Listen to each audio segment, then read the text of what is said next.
Hi, and welcome to the Skincarma Pod. I'm Carmine, the creator and voice of the Skincarma blog.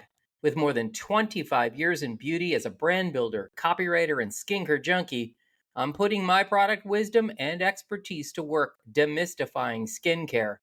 Today on the Skincarma Pod, I'm excited to welcome Dr. Jen Haley, a great friend of the podcast and my OG guest. Dr. Jen is a board-certified dermatologist with over 20 years of experience in medical, cosmetic, and surgical dermatology. She's practiced all over the world, both as an officer in the U.S. Navy and in her private practice, helping her patients achieve radiant, healthy skin through a holistic and integrative approach. You may recall that Jen was my first ever podcast guest. She's the host of the podcast Radiance Revealed, where she dives into the science of wellness, beauty, and longevity with top experts.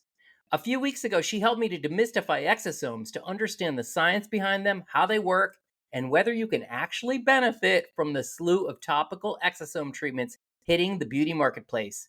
It was that conversation that got me thinking about what a dermatologist really believes is essential and what's just plain nonsense by asking questions I have always wanted to ask a derm but never had the guts. Let's do this. Let's talk to Dr. Jen. Jen, hi. Carmine, so excited to hear what you've always wanted to know, and I wouldn't let you tell me because I like to just wing it. So yeah, let's. Yeah, I know you do. That's why it was perfect. Well, welcome back to the podcast, my OG guest. I'm so honored. Yay. Thank you. Yay. How are you? You've been good. You've been getting sunshine. Yeah, in all the smart ways. So yes, I live in Arizona, so a little bit different than New York. New York, you're probably just craving sunshine this time of year. You just want to get out as much as you can. It is rainy and cloudy, and yes, I got out there, but I don't know that I got any vitamin D out of it. You know what's interesting though? Like as much damage as UV causes to the skin, we're finding that particulate matter, which is pollution, basically exhaust and other pollution. Yes. PM, particulate matter, can do a hell of a lot of damage on the skin, like just as bad as UV radiation. So even if you're not getting sun, you're still getting so much damage by not even protecting your skin topically. And I know you talk so much on the podcast about amazing products and the cutting edge science about products, and I like to dive in from the inside out and all of that kind of stuff, but we could talk about whatever your questions are. Yeah, let's do it. All right, so question number 1 for the derm. What's the one step in your own skincare routine that you absolutely never skip, even on your busiest day? Okay, so not until I was 30, I started using sunscreen because I literally feel naked if I go outside without sunscreen. I would probably feel more comfortable going out without clothes than going out without sunscreen. And that's partly because of where I live. So growing up in New York, I never wore sunscreen. I didn't wear it until I was probably 29, 30, and I was doing my residency in San Diego. And I remember when sunscreen first came out, I was like, ew, why would anyone even want to use that? I specifically go in the sun to get tan. And I'm half Spanish, so I get a really nice tan, you know? But then when I started practicing in dermatology and you see patterns for a living, and you see people when they take their clothes off and you do full skin checks, you can clearly see where the sun hit has a very different rate of aging than where the sun didn't hit. So when I tell people, like, you know, when they think the way their face is aging or the way their hands or their forearms is aging, I say, no, that's extrinsic. That is external causes of aging. Whereas if you look at the upper inner part of your arm, like you could see, that's our natural age of our skin. It looks like an 8-year-old, doesn't it? Like a 7 or 8-year-old. Yeah, it's super soft. Yeah. Right? No wrinkles, maybe a little loss of elasticity, one even skin tone, our natural skin tone. So I wouldn't skip sunscreen every day, but I look for chemical-free SPF 30 or higher with zinc oxide. I look for a tinted sunscreen because I'm prone to pigmentation. So tinted sunscreen with black pigment iron oxide helps protect against visible light, the blue light that we're getting from our computer screens, even if we don't go outside. So even if you're not outside and you're prone to pigmentation, I definitely would wear sunscreen all the time. You know, and I love that you made the point that you didn't start wearing sunscreen until you were 30. I think you would agree that no matter how old you are, it's never too late to start wearing sunscreen, right? It's never too late for anything. So I think our body has an amazing ability to remodel itself and regenerate. Like I think our bones are Hmm. completely new in 7 years. So even for people who have problems with their teeth or their gums or their bones, like doing the right things in your life can make a huge difference over time. It's never too late. It's not like you hit an age and you're kitty. The cat. Love it. It's not like we hit an age and we're just going downhill from there. We have the ability by choosing things in our life to go in a positive direction. It's really, really never too late to start doing anything. Okay, question number 2.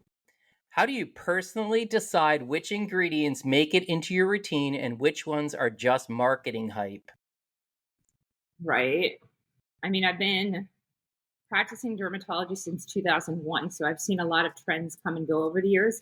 Some of them I jumped on the bandwagon and they disappeared. And others have stayed tried and true, and there's a lot of science backed behind them. They don't get a lot of social media attention because they're not as sexy as the other things that are more trendy. Yeah. I'm really intuitive with my skincare, and that's not great advice to give people who don't know where to go. But I would say there are very standard things that everybody should be doing. Cleansing every day with a pH balanced cleanser that's not going to strip the skin barrier. Because if we're harming our skin barrier, disrupting our skin microbiome, and making our skin tight and taut and tearing it up, no amount of moisturizer or proper moisturizer is really going to benefit us. And any other actives are going to irritate us. So we want to start with a Mm. gentle, effective cleanser that's going to actively remove the dirt and debris without stripping our skin barrier. And then high quality vitamin C in the morning, high quality retinol at night, and then moisturizer. So moisturizer can even protect from particulate matter as well as carry Oh, things like peptides and other ingredients that can penetrate the skin. So we could use our moisturizer as a hydration and also a carrier vehicle to deliver other things. And then sunscreen. So I really am like a 3 to 4 step kind of person. And then I cycle in and out things. So if someone has, or me, if I have a procedure, I'll hit exosomes because I think exosomes, like we talked about last time, I think they work best yeah. on compromised skin. When the Yeah. skin barrier is intact, it's meant to prevent things from penetrating. So I haven't seen them work as well on non compromised skin in my personal experience. And I've used them since 2016 in microneedling. I've used them for a long time. And Yeah. then other things like growth factors, DNA repair enzymes, I'll cycle in and out. Niacinamide, I'll cycle in and out. Niacinamide, I particularly like if you're getting a lot of UV radiation because it helps. I think you talked with Dr. Katie Varman about I niacinamide did. quite a Yeah. bit. So you can Yeah. refer to Hmm. that episode. And, Yep. there's things I cycle in and out, and then exfoliation as well. And I look at the seasons, like when do I need to cycle things in and out? And it's with my monthly cycle. There's certain times of the month Hmm. we could talk about more where women will do better with more hydration or more exfoliation, or they'll tend to be more acne prone. And then seasons in the winter, most people will be Hmm. drier. In the summer, they're going to want to you know, have less hydration. In the fall, you want to peel off that pigmentation that you acquired over the summer. Oh, I love the cat so much. No, he's so into this episode for some reason.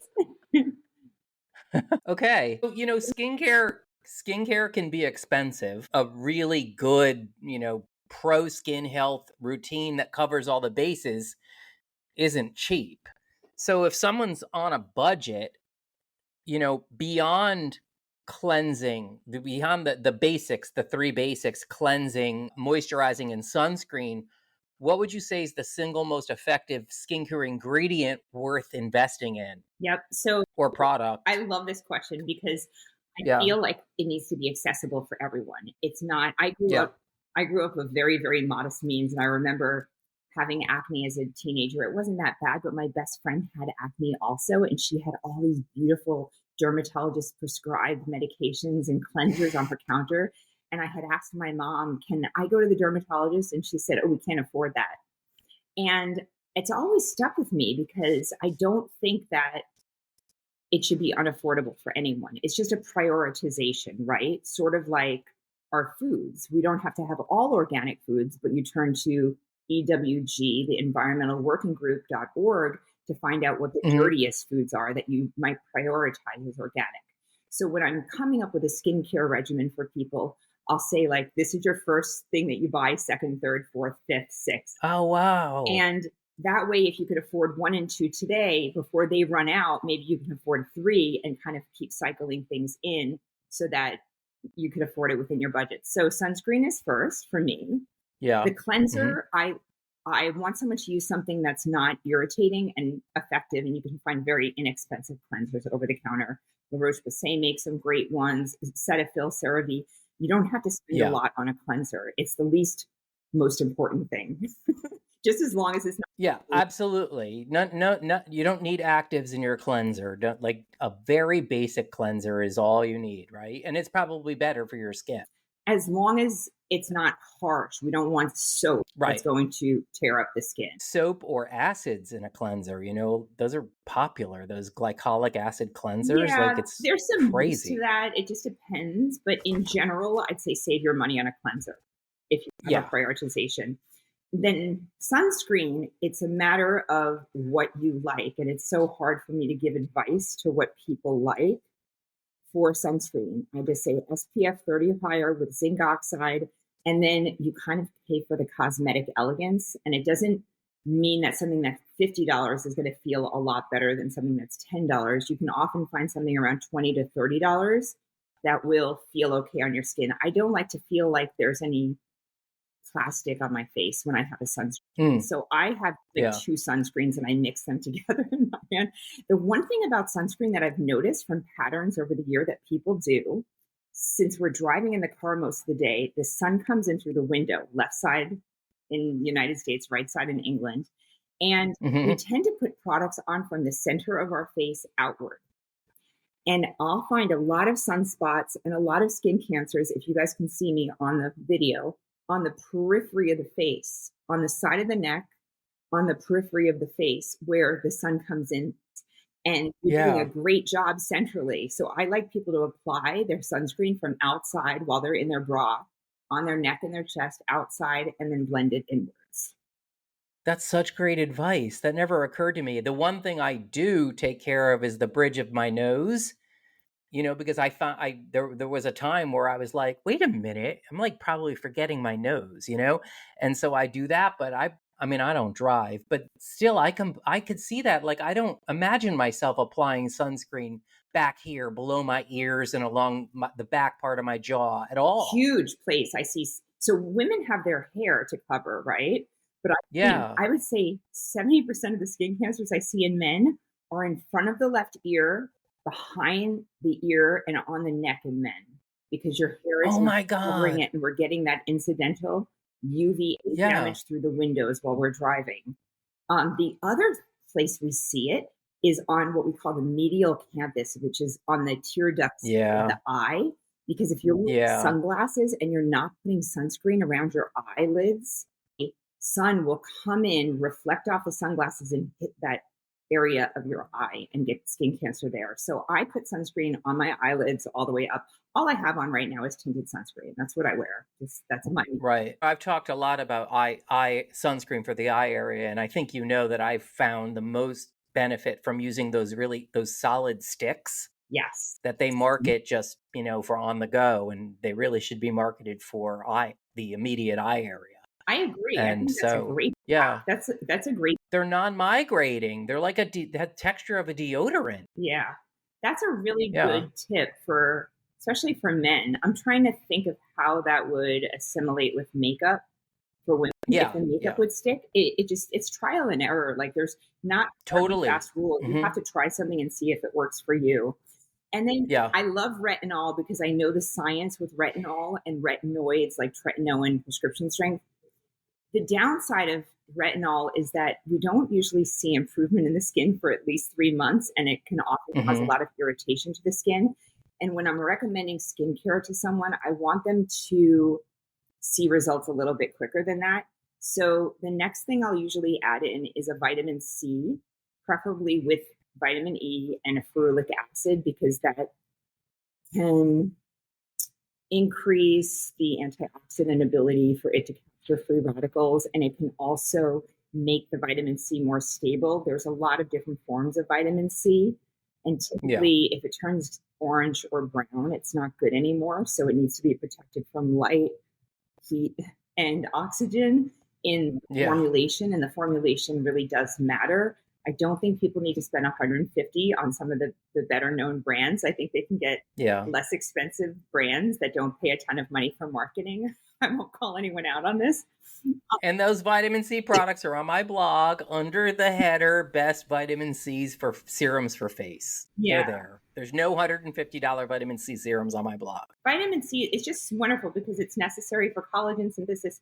It's lightening, it's brightening, and it helps prevent collagen breakdown. So we're constantly having this seesaw where we're minimizing the amount of collagen that's breaking down, and we're also trying to rebuild collagen. And that's where we add our retinol back in, or maybe growth factors or stem cells or things like that can help stimulate more collagen. But really, it's an internal, inside-out process. So there's some cool science about cellular senescence, which have you talked about cellular senescence on the podcast? Not deeply. I mean, we might even have brought it up, but go ahead. Present cellular senescence. Okay, so zombie cells. It's a mouthful. So cellular senescence is basically when our cells turn over, they normally die, and then that's called apoptosis. People might say apoptosis, but it's called apoptosis, and the cells will die off. But with cellular senescence, what happens is the cells don't die off. They just sort of sit around. So the way I think about it is like, if I'm sitting in this room, a whole bunch of cells, a whole bunch of bodies, let's just say there's a whole bunch of dead bodies around me that are in the room. So I have less and less room to work because they're all around me. But not only do they take up space, we're finding that they also make SASPs, which are basically a secretory molecule.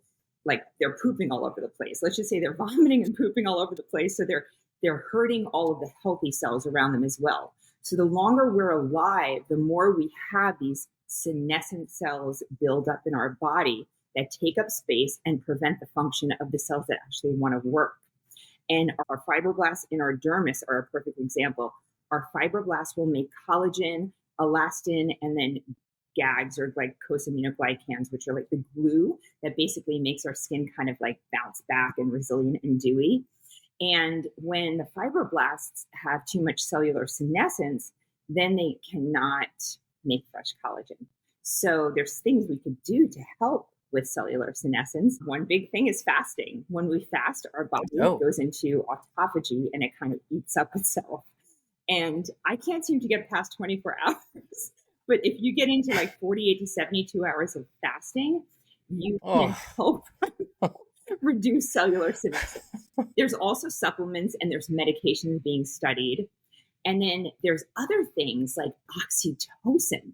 So oxytocin boosts, whether it's through sex or connection with people you love or animals you love, anytime you get an oxytocin boost, you prevent those SASPs from basically getting released. And that's why all of these communities in the blue zones, even though they don't always even have the healthiest diets, they have such a sense of community. And we're talking about all these other beauty hacks and stuff, but we have to focus on community, because community and connection is what really is the longevity, youthful formula. That's awesome. I wasn't expecting you to go there. We never know where I'm going. Wow. This is why I love you. Thank you. Okay. I think we're on question number 4, right? Maybe I'll just stop numbering them. What ingredient or trend do you see people overusing or misusing the most, and what's the consequence? Oh gosh. Okay. I'm not really great at trends because I don't pay attention to the TikTok and stuff. I would say that I don't like the Derma rollers. Oh, I love that. That was your answer. Okay, because that's what I see that I don't like. And I do love microneedling. So microneedling is wonderful because it follows the principles of hormesis. And hormesis is basically anytime you stimulate the human body, it gets stronger. It's opposite a machine. So with machines, the more you use them, a car, refrigerator, dishwasher, the quicker they break down. Yeah. The human body is the opposite. The more we stimulate our brain, the smarter we get. The more we work out our body, the stronger it gets by producing muscle. And there's a fine line though, because you go try to lift a car and you pull your back out, right? Same with the skin. A little bit of insult stimulates collagen to form. Too much makes a scar, right? So with microneedling, it's controlled depth of small little needles inserted into the skin, almost like an aerator. Basically, most everyone listening to this knows what microneedling, but we basically stamp the skin, and we can induce exosomes. We could put chemical peels in it. We could do all sorts of things with the microneedling. There's small little channels where things can get absorbed better. And it also kind of makes the collagen thinks there's a little bit of a scar that's happening, and it responds by thickening, whether to help with an acne scar by filling in that void or that divot, or just helping with fine lines and wrinkles and texture. Now, with the Derma rollers, I don't love them because, number one, people often reuse the same one, and that is really bad because you're just basically pushing infections into the skin and germs and stuff like that. And then number two, it's not a controlled stamp. It's shearing, it's tearing through the skin, almost like the gladiators used to use those things that they'd whip around to kind of tear through bodies. That's how I see it on the skin. And I see scars from it where people will go shallow, deep, deep, deep, shallow, deep, deep, and they'll get hyperpigmentation, sometimes depigmentation, discoloration of the skin, and worsening divots of the skin. So I don't really care for derma rollers. So I'd say that's probably a trend I don't want people to use. Red light, I love red light.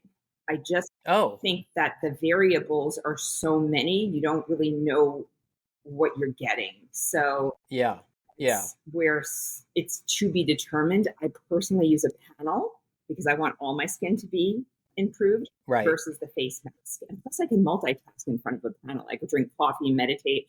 With the face mask, I'm just stuck there for a little while. So I have so many of those LED masks in the apartment, and I do not use them. And at least once every 2 weeks, especially lately, someone will ask me about them. And if they're a friend, I'm like, do not buy one of those. You can have one of mine. I do the same thing because these companies are just sending them to you because and I typically don't do endorsements on my platform because I don't want to be biased, but if you look at the fluents, and I mean, there's some that are better than others, but why do we want our face skin different than the rest of our skin? I'd rather get a panel and the whole panel.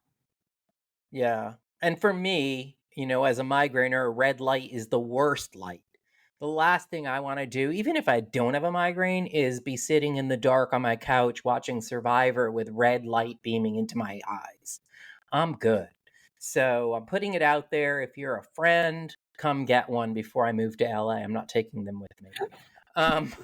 To intuition, right? So many times people are following trends because there's people saying, look at my beautiful skin. This is what I do. And first of all, let me just tell you, I see people without makeup. I see people naked. No one has that beautiful skin that the filters give you. My sister is a makeup artist in Milan with the runway models. She sends me photos without makeup all the time. No one looks like we see the world looking. So I want people to understand that no one is perfect, which is why everyone is perfect the way we are. And if something doesn't work for you because it's causing migraines or because it doesn't feel right or it doesn't feel like it's benefiting you, just trust yourself rather than some. Yeah. All right. Next, is there a skincare product you once believed in that you've completely changed your mind about? Product? Gosh, I'm sure there is. I think I've really honestly mostly added things over the years rather than subtracted things. Instead of deleting? Yeah. Okay. Wow. I would say Latisse. I'd probably say Latisse. I'm going to call out brand. Okay. Or I call out brands here. We'll just say, it's generic now, so it's Bimatoprost and it's a prostaglandin. analog Okay. for eyelashes. And when it first came out, it's a really cool history. Do you know how it was discovered?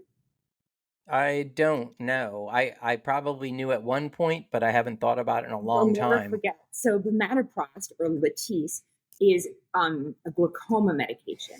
And little old Okay. men were using it for glaucoma. And just say they had glaucoma in one eye. They'd put the eye drops in their eye and they'd come back. And after about 12 weeks, they had spider eyelashes. So, of course, Hmm. there was an aha moment, and the pharmaceutical companies say, aha, we can use this to grow eyelashes, right? Sort of like how Viagra was found out because it was a blood pressure medicine, and then men are like, my erections are so much better. So there's Right.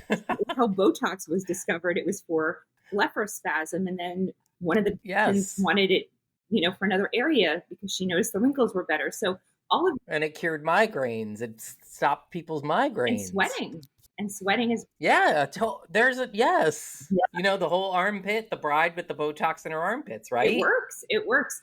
Yeah. So with the bimatoprost, basically, we were using it for eyelashes, and I used it for many years. I didn't really get the side effects, but after we use things for many, many years, we often will see some side effects. And Mm. some of the side effects, which are pretty rare, but they can happen, is you can slowly get loss of the fat under your eyes and get kind of sunken in eyes more than aging would do. And fortunately, that's partially reversible. The darkening of the color of the eyes is really rare. I don't usually see that, but it typically will happen in someone who has like a lighter eye, but a lot of like brown flecks in their eyes. The brown Yeah. flecks will kind of expand. It won't turn my eyes brown, but it will make the brown parts expand. That's not reversible, but it's really rare. It's more with the eye drops than with the topical type. And then the other thing, which I have seen quite a bit, is hyperpigmentation or darkening of the skin Mm. around the eyes. And that's usually reversible, but it takes some time. So that's probably one thing I jumped on very quickly and I loved it and I don't use it anymore. But as far as skincare, I mean, I was on growth factors, exosomes. Can't think of anything. I'm sure it'll come to me at 3 a.m. tomorrow morning. Well, you can dial back I in. will. No, I will. Carmine, are you there? Are you awake? All right, next. How do you, I know you said you don't follow trends, and I know that about you, but how do you approach skin cycling or ingredient rotation in your own routine? Or do you believe in sticking to the same formula and same products every single day? No, I don't believe in doing the same thing all the time because the way I equate it is okay, let me preface this. If you're a beginner with skincare, I want you to stick with the same routine for at least 6 to 8 weeks because you won't know if something's irritating you and you need to give it one full cycle of skin turnover to see if it's helping you. If you're someone Hmm. who's seasoned and you're really in tune with what your skin needs, then I definitely believe in cycling, sort of like we do with our food, right? So, just say Mm. you're on a diet and you want to lose weight, you might have to stick with the same meals for a while. So, you have very controlled, deliberate calorie consumption. Now, 10 years from now, if you're having chicken breast and broccoli for every meal, you're going to be nutrient deficient. So that's how I look at it with skin. With skin, we're delivering nutrients and supporting the protective mechanisms and the renewal mechanisms of our skin from the outside in. Inside out, we always want to do, but there's only so far our blood vessels can deliver. And Mm. there's no blood vessels in the epidermis. There's no blood vessels there. So that's where topical skincare will play a role. I don't do skin cycling as the trademark is from Dr. Whitney Bowe.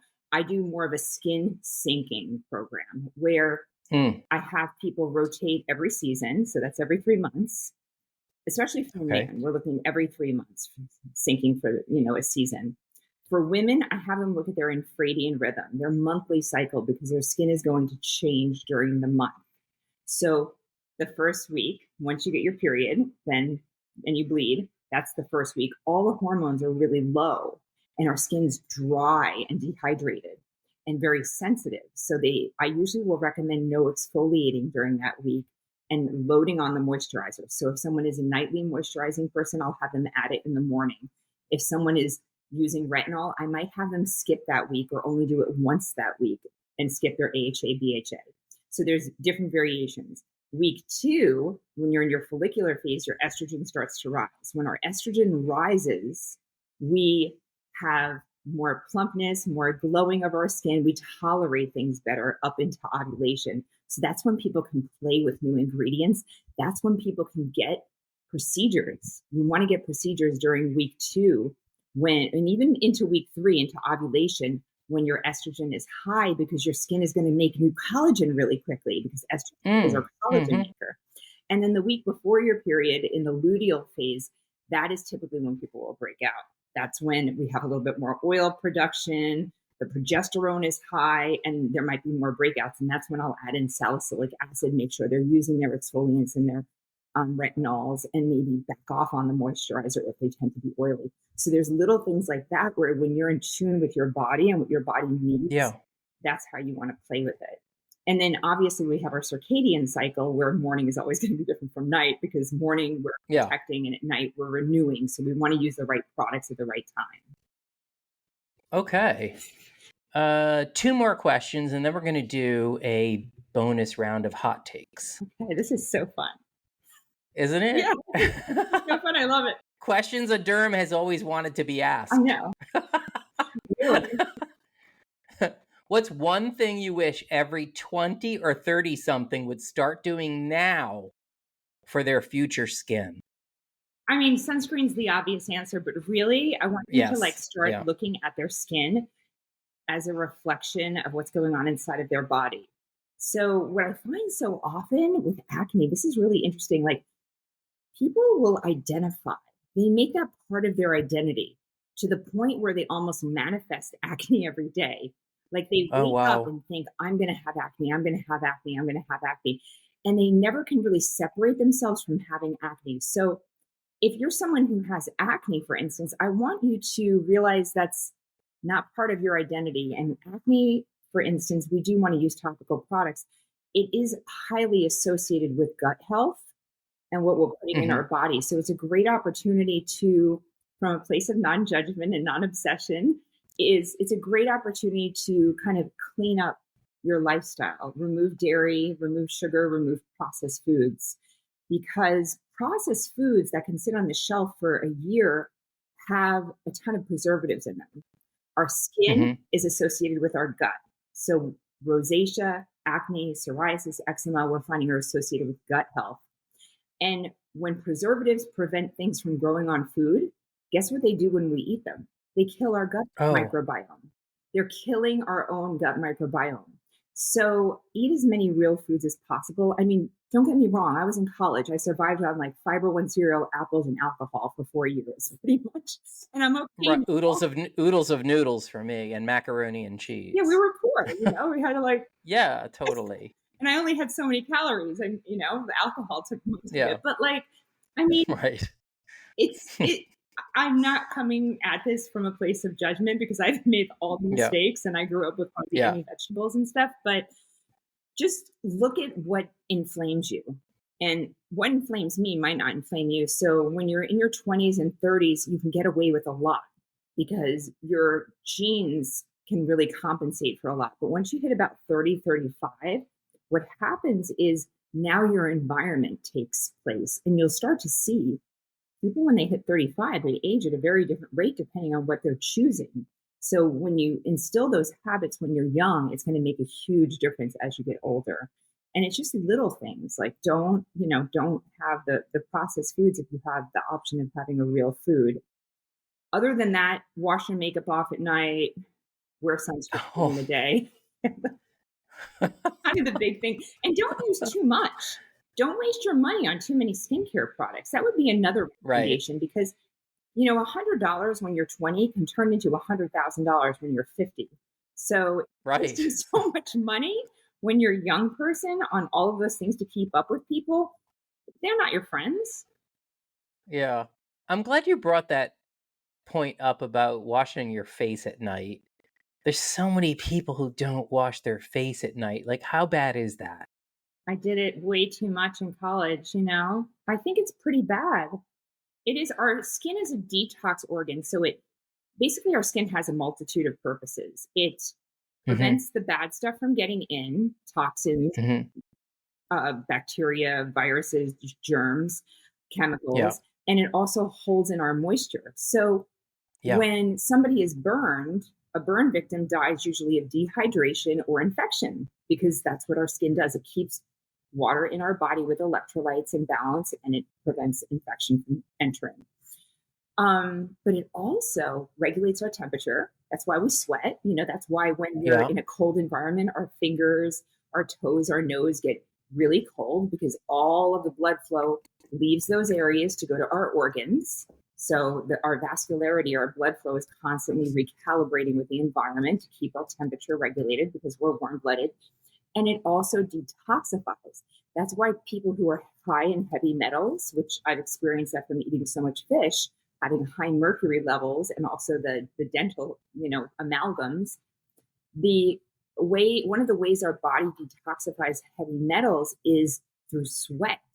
So at night, you might have your skin perfectly cleansed at night to the point where you could take, a toner with an exfoliating round and you'll have nothing on there, no dirt or anything. You wake up in the morning, you do the same thing and you'll have a ton of dirt on the round. Yeah. And that's because we're extruding toxins and debris from all of our metabolism overnight. It's coming out of our pores. So when we're not cleaning our face, we're really causing a lot of blocking and reabsorption of all those chemicals and toxins our body's trying to get rid of. So one night's not. So nighttime cleanse and morning cleanse, essential. Wipe the palate clean. Yes.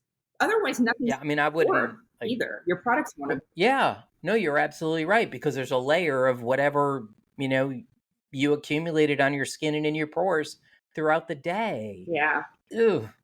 I can't even imagine. Like I come in from the city and I'm not going out again. I'll wash my face at 3:00 in the afternoon. I'm waiting till 8 p.m. Right. I want it off. I want New York City off my face. I know that the science behind the particulate matter is really interesting. I was reading an article by this brilliant scientist. I'm blanking on his first name. Velaki is his last name. And he did some research on chelators, like kojic acid from mushrooms is a chelator, which means that it attaches onto the heavy metals from the particulate matter in the environment. So I really haven't used moisturizer during the day over my years because I haven't needed it. I tend to be a little more oily. So I just go vitamin C and then sunscreen. But now I've added the moisturizer with kojic acid because it helps absorb those particulate matter, which I find really, really interesting. I always thought of UV protection, but it's really a lot of things like the chemicals, like you just said. Yeah, it's such an interesting consideration, right? Like there's so many things going on now, and I guess this is what it means to be older, smarter, wiser. Things that I wasn't aware of or didn't think of, earlier in my, my 20s or whatever. I mean, unfortunately, I've been using sunscreen since my early 20s. I don't know why I took it so seriously, but thank God I did. Yeah, that's why you have such nice skin. I thank you. I think I told you this, but we weren't recording. That I was at lunch with a friend who was in town from LA, and I, and he had another friend from the city meet us. Someone I don't know at all, and no idea what I do, what he does, where he lives in the city or anything. And we're wrapping up lunch, and I said, I hate to, I have to get going. I have I have a podcast that I'm recording. And he's like, oh my God, I wish that we could spend more time together. I just wanted to say your skin is amazing. And he's like, I mean, I want to know what you do. And I was like, follow my podcast. But you just got to you have to take care of yourself. You have to take care of your skin. Well, that's the thing. It's not a short-term answer. Like people want. It's not. It's decades. It's not a one thing. It's not. You're absolutely right. And we did talk for maybe 5 more minutes, and he was talking about his neck And, I hate my own neck in the winter. I think most of us do. And, Why? and I said, what? Why? Oh, in the winter, because it hollows out in the winter because it's so dry and I can't keep up with New York City winters. It's so dry. Mm. But I, he was talking about that, and I said, look, I said the one thing is, it's about existing damage and future damage. And so you can always prevent more damage. Yeah. You can prevent your neck from getting a whole lot worse or getting, more intense hyperpigmentation or deeper lines and wrinkles. You can slow that process down in with so many things. And that was kind of my parting words to him. I wanted him to know it's not like you're not a lost cause. No. Like for existing damage, you're going to need to go see a dermatologist and get some serious in-office treatments. But you can prevent things from getting a whole lot worse, and trust me, they can get a whole lot worse if you don't do anything. So anyway, that's true. Yeah. When someone, well, first of all, I'm laughing because you keep saying the city, and I know the city means New York, but like, how do we know it's not LA, but like anyone from New York, you just call it the city, but no one else The city will call it the city. Yeah. Wait, and like when I talk about the city, I'm not talking about Brooklyn. I'm talking about Manhattan. Yeah. Yeah. I want the city off my face. Exactly what you're talking about. But wait, with the neck, Yeah. so when someone's really like dry and dehydrated there, I have like a two-pronged approach. So, well, there's Mhm. if we want to add in procedures, we could talk procedures. If it's just dehydration, outside in, I like to get the mineral water with the postbiotics, whether it's La Yeah. Roche-Posay or Aven, any of those thermal spring waters, and then just lube on hydration at night, and make sure you have an emollient. I love ceramides, and then you could even put more of an occlusive afterwards. So there's emollients, there's humectants, and there's occlusive moisturizers. So spray first with the mineral postbiotic, and then just lube on as much as you can, because at night is when you can really infuse hydration, and then also have more fat in the diet. Good fat, omega-3 fatty acids. So I'll usually, assuming they don't have like thin blood or any problems having blood thinners, have someone do 2 to 3 grams a day of omega-3 fatty acids, EPA, DHA supplement with astaxanthin if possible, because I like astaxanthin because it makes your skin a nice color. And maybe even add some olive oil. Those are, and an avocado if you can. Those are some ways to add like more healthy fats, because we have a bilipid membrane in the skin, and I'm always dealing with dryness living in Arizona. So having the bilipid membrane is lipid is fat. So 2 fats will hold on to water better if you have a healthy fat membrane. So that's the 2-prong approach. And then if someone just has like thin neck over time, just because we get thin and then our bands, our platysmal bands will stick out, you can Botox or do any neuromodulator on those bands. And you could. We actually talked about that. You recommend Botox for the neck? Oh yeah, it definitely can help kind of with the bands that stick out. Right. And then if it's thinning, then you could also do something like Radiesse or a collagen stimulating product, a biostimulatory filler, basically. It's not a filler, but it stimulates collagen to form. You can do that in the neck as well. Just it depends on the quality of somebody's skin and what's going on. But with the bands, like I've had people cancel neck surgery with Botox, and I've had people say, wow, I don't notice any improvement. It just kind of depends on the integrity of their collagen. What about topical collagen stimulation? Like what? Like I know your answer is going to be about retinol because of the folds in the neck, and the retinol can accumulate in the folds. But why not vitamin C on your neck? Oh, we should have talked about this a long time ago, Carmine. When I talk about skincare, I'm talking from my face to my chest. Got it. Okay, yeah. Everyone who applies skincare should be applying it like if it's a woman in your bra, and you treat your neck and your chest the same as your face with sunscreen, with vitamin C. With the retinol, it can get caught in that crease. So what I'll do is I'll apply retinol everywhere, and then I'll take the back of my hand, swipe the crease, and swipe the corners. So then I get product on the back of my hands too. And that's great. That's a great tip. I'm so glad you brought that up. Yes, we want all of the visible parts to age the same. Yeah. That's a great. All right. Ready for some hot takes? Yeah. All right. We're gonna just do some rapid fire hot takes, and then we'll wrap it up. I don't know what that means, but we're gonna just go with it. Just quick answer to the following 8, 9, 10 statements. Is it like a this or this? Yeah, maybe. Yeah, some of it is. Okay. Slugging, skin savior or pore clogging nightmare? Pore clogging nightmare, but I do want to say that slugging is something we do post laser procedures. So if someone is having resurfacing of their skin, we like to have that barrier for the skin cells to kind of heal over from the edges. Other than that, skip it. Okay. Vitamin C or retinol? Short-term vitamin C, long-term retinol. Yes. You have to choose one of your children. I'm going to choose all of the above, Carmine. LED masks at home, legit or just light shows? Can I just give it a scale? I'm going to say a 6 out of 10. Yes. I'll say a 6 out of 10. Okay. All right. I like red light therapy. It's a bonus. It's not mandatory. And the science is medium because what we're seeing in actuality is not what's supported by the data in the devices. Okay.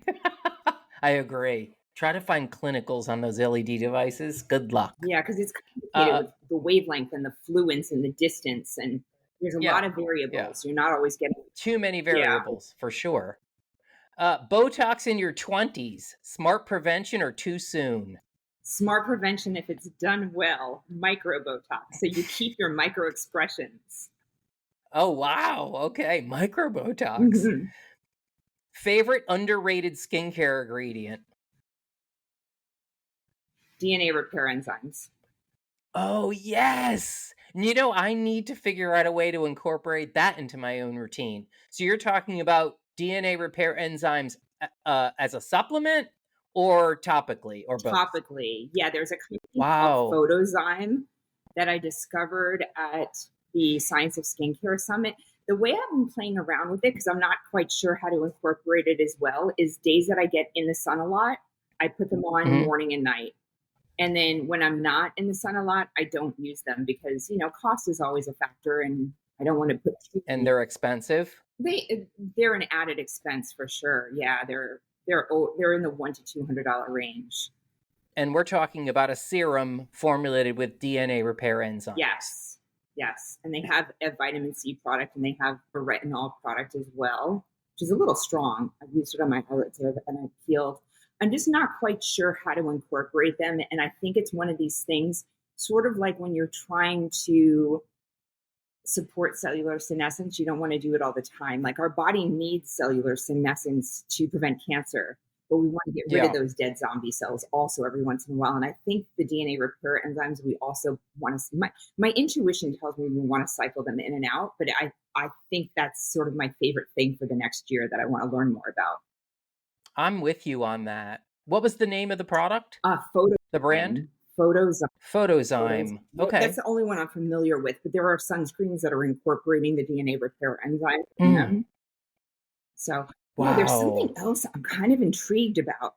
There is a dermatologist. I'm not going to give her name because I don't want to give the wrong name. I will look her up after we hang up. She's in New York and she's creating skincare that's activated by red light. So that's interesting. That's super interesting. Yeah, wow.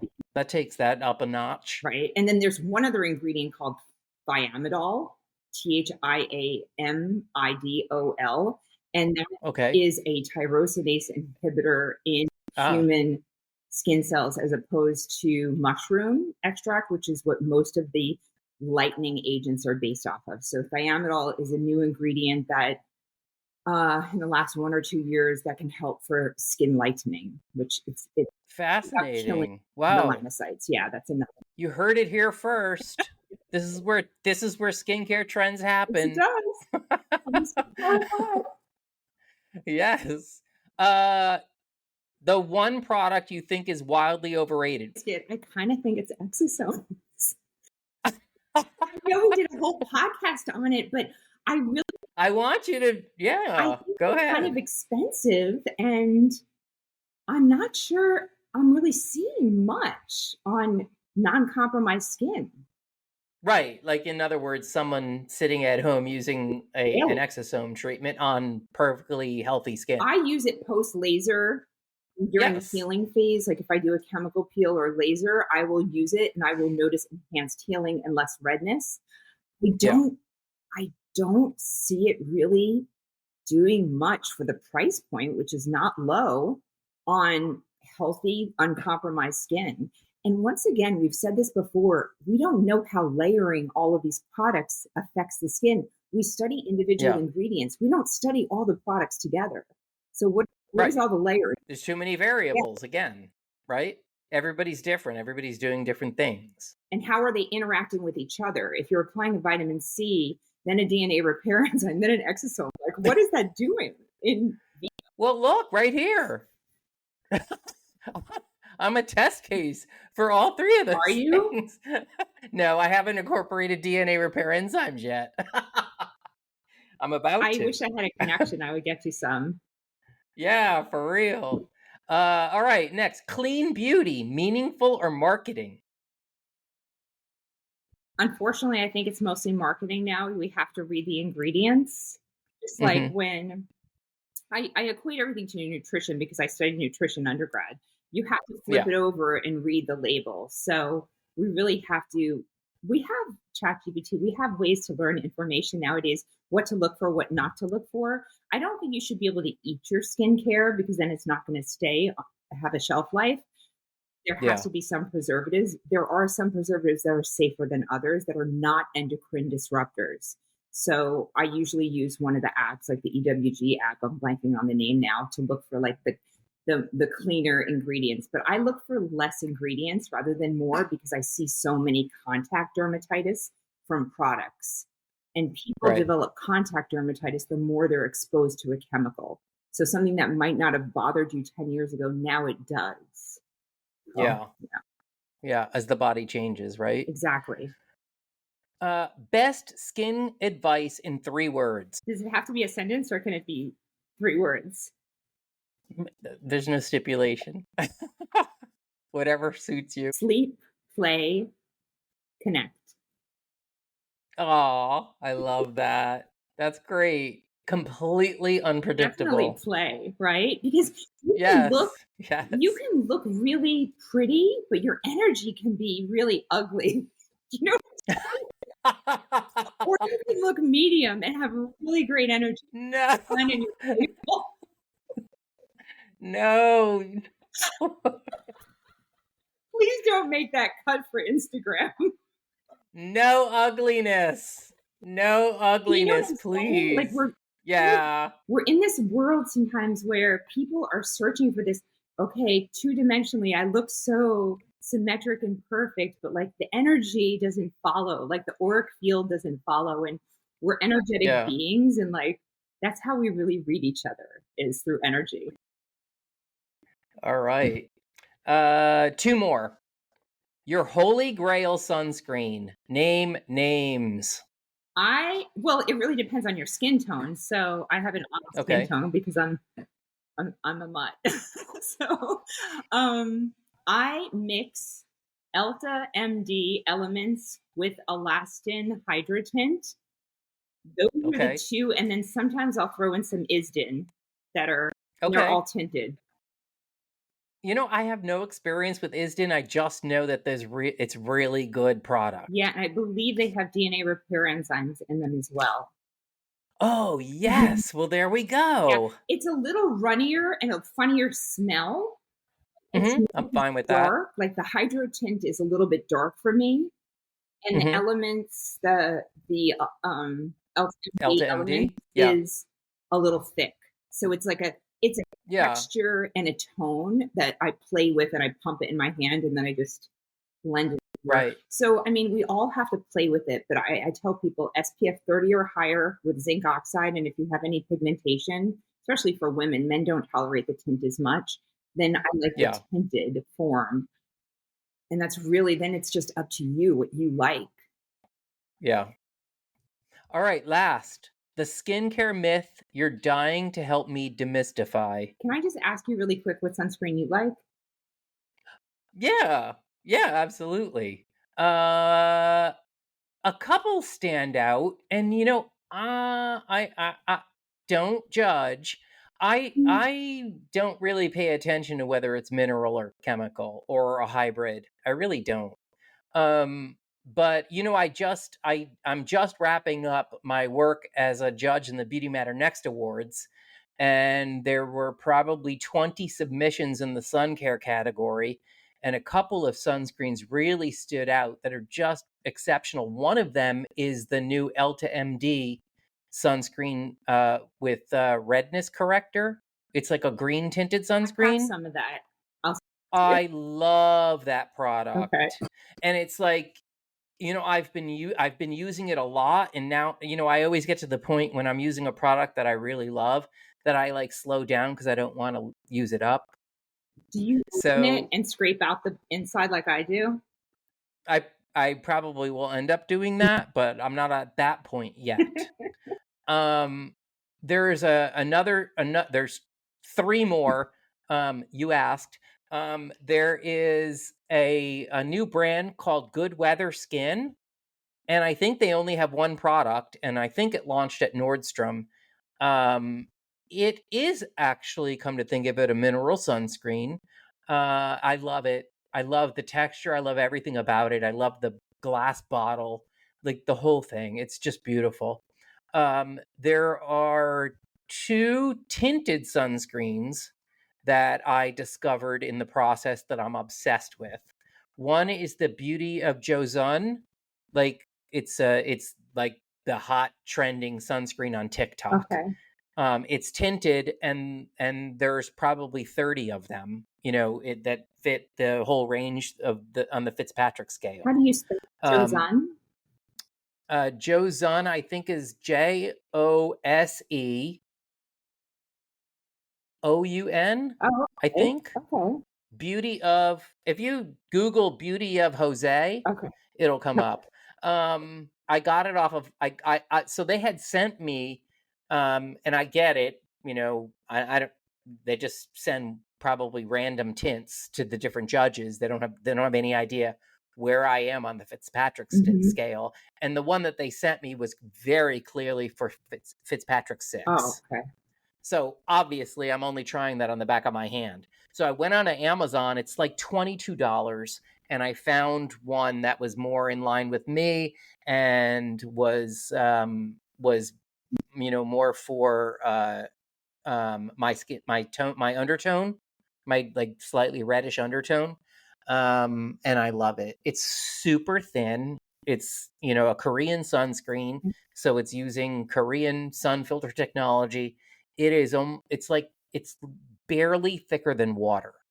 That's really interesting. I love talking to you because I feel like the people or the companies that market to dermatologists are so much different than what Oh, you see. for Like sure. Yeah, your stratosphere is completely different than mine. So totally. That's why I love talking to you. We're in completely different worlds. We're like reaching through like a parallel universe.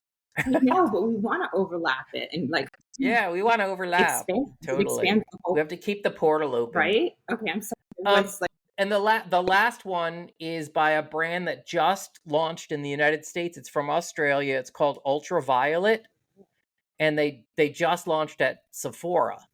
And the sunscreen that they had submitted to us, I had just purchased on my own because I really wanted to try this brand, and it's called Future Something. And the package is this like neon blue and fuchsia. It's hard to miss. And it's a tinted sunscreen, super liquid, not as light as the Beauty of Joseon, but phenomenal. It has such a great texture. And both of those products, interestingly, I eschew tinted sunscreens because I have a very light beard. mhm. And if I'm like 2, 3, 4 days from having shaven, it's going to dye my beard. And for some reason, neither of those dye my beard. At least I haven't felt that they did. That's great. That's really good. The thing, so, the old fashioned zinc oxide was so thick, but it protected more from the light. And as it gets more and more micronized, it's less effective of a filter. So there's a sweet spot, but we're getting really good with the cosmetic elegance. And I think also for skin of color patients, so many sunscreens in the past would make their skin look so ashy. I've been on the hunt for like good sunscreens for anyone with skin of color. So I'm glad that we're getting more of that out there, Yeah. Yeah. You should try both of those for yourself and see. And I guess I kind of made that up, that I don't pay attention to whether they're mineral or chemical. I will use anything, I should have said, but I do know whether they're mineral or chemical, and both of those are mineral sunscreens. When you're in California, you'll notice more if one works better than the other. Then I'm sure my skin is going to change, right? Yeah. Yeah. That's great. Okay, so the last was the skincare myth you're dying to demystify with me today. Absolutely. I think that the skin is an inside out job. So a lot of times people look at the skin and they think they need to externally treat it. And like we were talking about with the red light masks, why limit exposure just to your face? Like our skin everywhere is representing our internal health. So we have to take a look at what's going on internally, because our skin is representing our gut health, and our gut health actually represents our brain health and our mood and all of the other things associated with that. And a lot of times when we clean up our diet for even acne, we'll have less joint pain and better energy and a lot of other things. So the skin is an inside out job is the myth, is breaking the myth. It's not just an outside thing. I love it. Aw, thanks, Jen. This is the perfect place to end. Yay. Love talking. What a great sport. This is so fun. So fun. Great questions. I love talking to you, Carmine. Yeah. All right. Thanks so much. Next time in person, please. Yes, I promise. Okay. Absolutely. All right. Ciao. Oh, wow. I hope you enjoyed that. I know I did. I know Jen did. She's amazing. She's so insightful and so wise and authentic. She speaks from the heart and, from her extensive experience. Thank you for listening to the Skincarma Pod. Find more insights, real talk, and reviews of my favorite skincare products on the Skincarma blog at skincarma.com.